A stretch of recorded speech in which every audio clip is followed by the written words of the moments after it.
Bismillahirrahmanirrahim. Assalamualaikum warahmatullahi wabarakatuh. Alhamdulillahirabbil alamin. Segala puji bagi Allah. Allahumma shalli ala sayyidina Muhammad wa ala sayyidina Muhammad. Assalamualaikum ya Rasulullah. Assalamualaikum ya Habibullah. Selamat pagi dan salam sejahtera buat kita semua.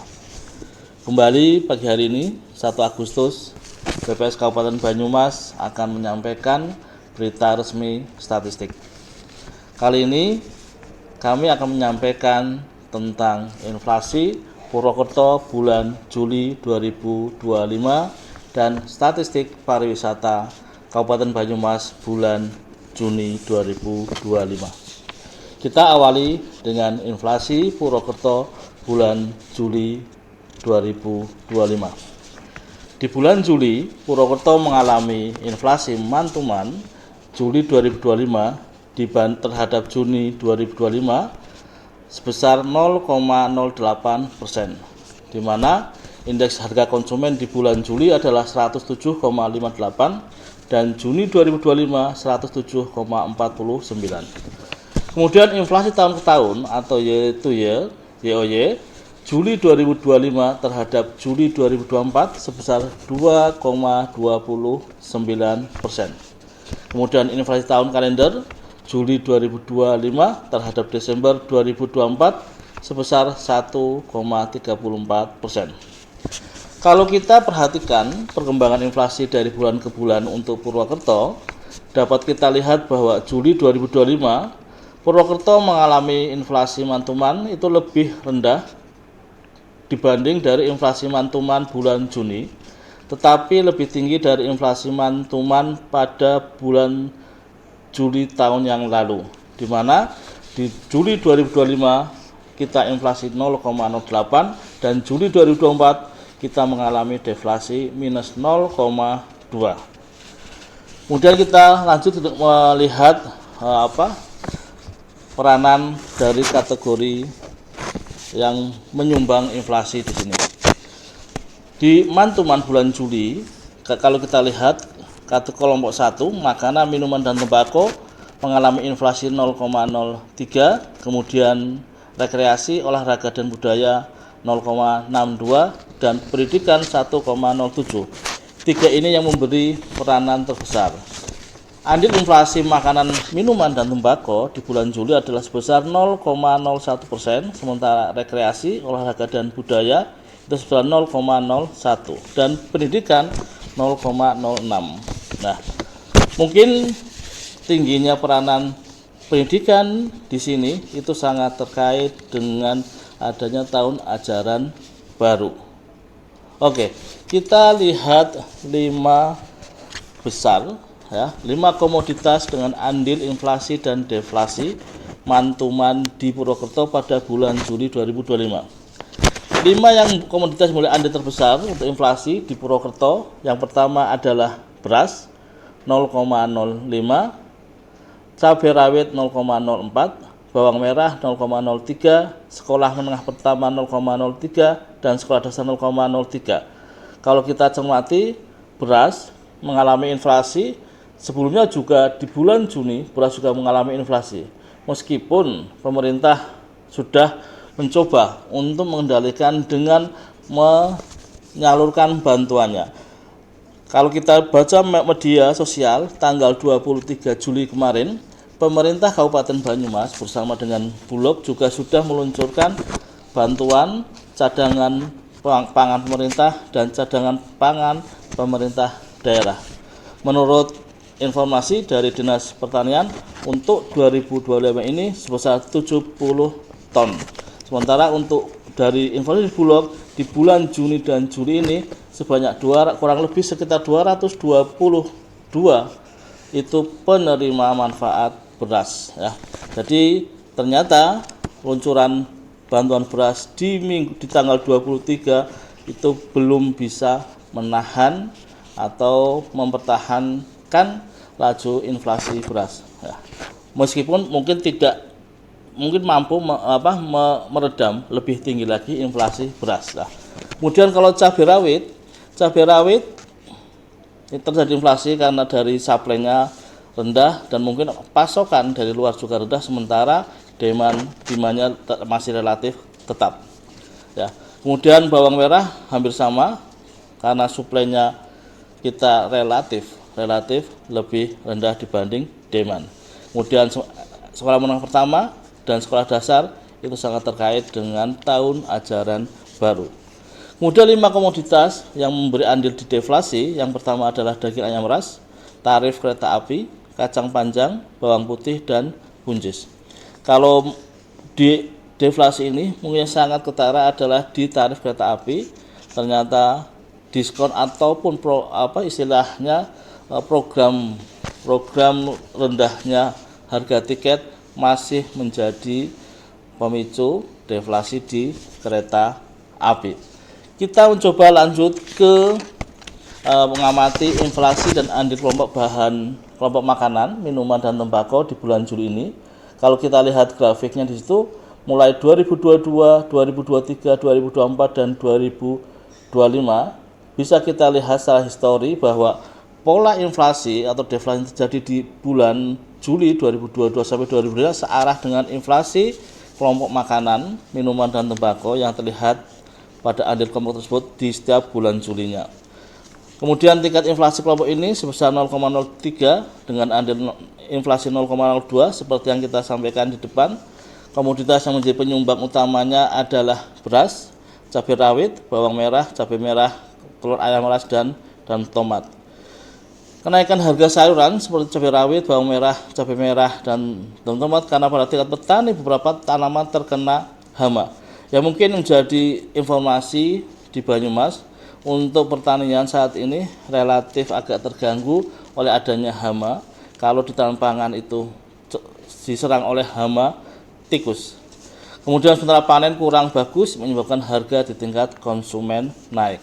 Sementara untuk bawang merah seperti kami sampaikan tadi, karena keterbatasan supply terkait juga dari pasokan dari luar yang mungkin berkurang juga, karena produk dari luar juga kemungkinan juga menurun.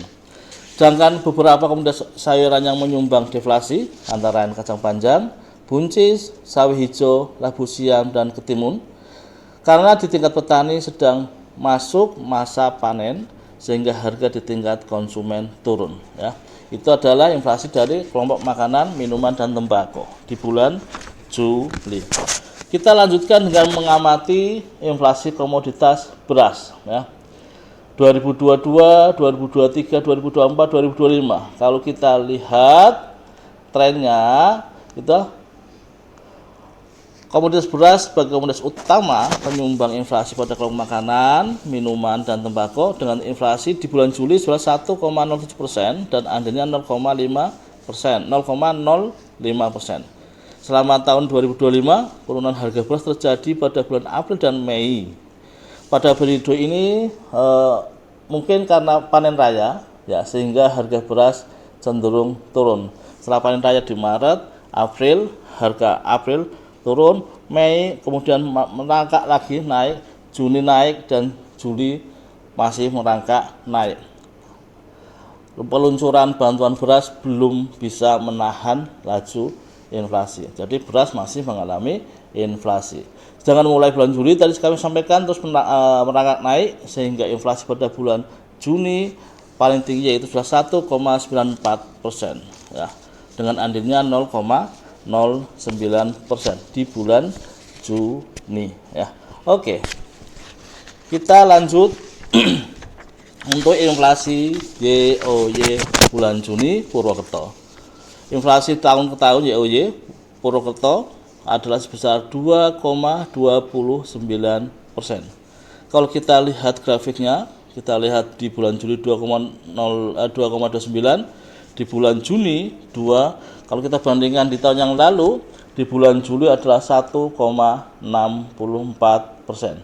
Artinya di bulan Juli 2025 ini ada sesuatu yang memicu harga lebih tinggi, kenaikan harga lebih tinggi dibanding kenaikan harga pada saat bulan Juli 2024. Kalau kita lihat kelompoknya, kelompok 1 makanan, minuman, dan tembakau itu mengalami inflasi 2,97, Kemudian yang besar lainnya adalah perumahan, air listrik dan bahan bakar rumah tangga 2,87.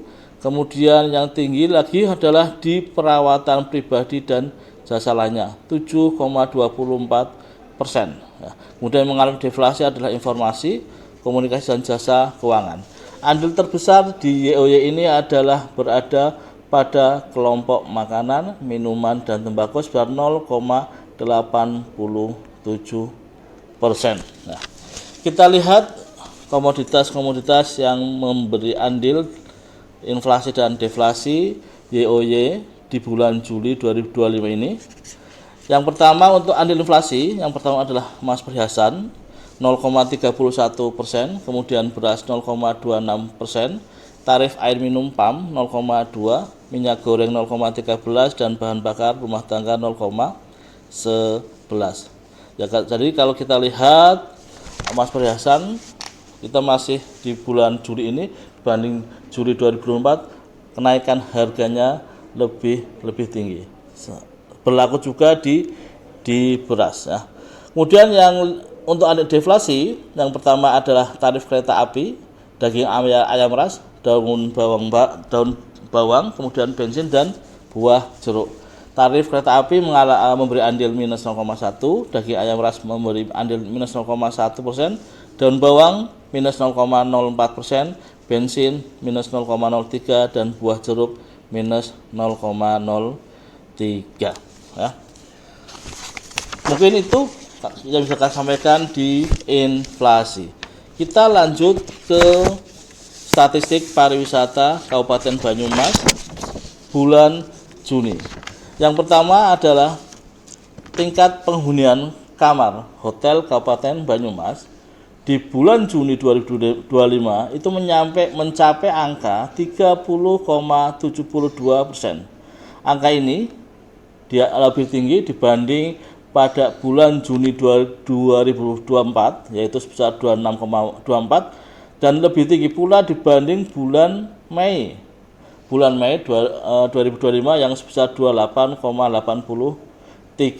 Kalau kita lihat pengelompokannya antara hotel bintang dan non bintang, kita lihat di tingkat penghunian kamar hotel bintang di bulan Juni 2025 itu sebesar 46,20%, lebih tinggi dibanding bulan Mei adalah 41,3% dan lebih tinggi pula dibanding bulan Juni 2024 sebesar 38. Kemudian kalau yang non bintang Juni 2025 ini adalah 26,68, lebih tinggi ya dibanding Mei 2025 sebesar 25,57 dan Juni 2024 sebesar 22,34. Kenaikan tingkat penghunian kamar di bulan Juni 2025 ini sangat mungkin dipicu oleh adanya penambahan atau adanya destinasi pariwisata baru di Kabupaten Banyumas. Di catatan kami mencatat ada beberapa destinasi baru, wisata baru di Purwokerto, yaitu pertama salah satunya adalah pembukaan Alas Pitu di Kecamatan Baturaden, kemudian ada Profit Farm Village di Kecamatan Sumbang dan beberapa destinasi lain. Selain ada penambahan destinasi pariwisata, di bulan Juni pula terdapat beberapa event yang dilaksanakan di Purwo atau di Kabupaten Banyumas.